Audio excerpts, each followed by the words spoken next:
जितेंद्र आव्हाड यांच्या घरी बॉम्ब ठेवल्याची धमकी दिली गेली आहे। पोलिसांनी आव्हाडांच्या घरी जाऊन तपासणी सुद्धा केल्याचं कळतंय, मात्र पोलीस तपासात काहीही आढळलेलं नाही।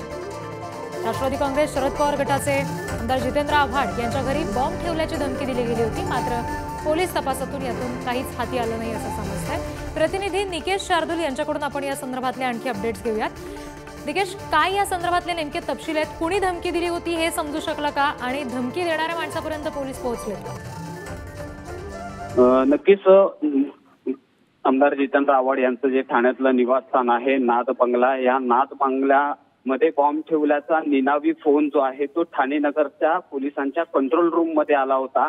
फोन आल्याच्या नंतर त्वरित ठाणे पोलीस आणि बॉम्ब शोधक पथक जे आहे ते जितेंद्र आव्हाड यांच्या घरी पोहोचले। घराचा सगळा आढावा घेतल्याच्या नंतर ह्या संपूर्ण प्रकरणामध्ये कुठलीच गोष्ट किंवा कसलाच प्रकार त्या ठिकाणी आढळला नसल्याचं आता पोलिसांनी स्पष्ट केलेलं आहे। मात्र 2 दिवसापूर्वी जर आमदार जितेंद्र आव्हाड यांचं जर ट्विट पाहिलं तर जितेंद्र आव्हाड यांनी आम्हाला जीवे ठार मारण्याची धमकी येत असल्याचं किंवा माझ्या पाठी कुणी लागल्याचं ट्विट जे आहे ते जितेंद्र आव्हाड यांनी केलं होतं। त्यामुळे पोलिसांनी देखील हे प्रकरण गांभीर्याने घेतलेलं आहे। आता या प्रकरणामध्ये वर्तकनगर पोलीस निश्चित निकेश, आणि दिवसभरात नेमकं याबाबत काय घडतं याचे अपडेट्स वेळोवेळी तुमच्याकडून घेऊ। तुर्तास धन्यवाद दिलेल्या माहितीसाठी।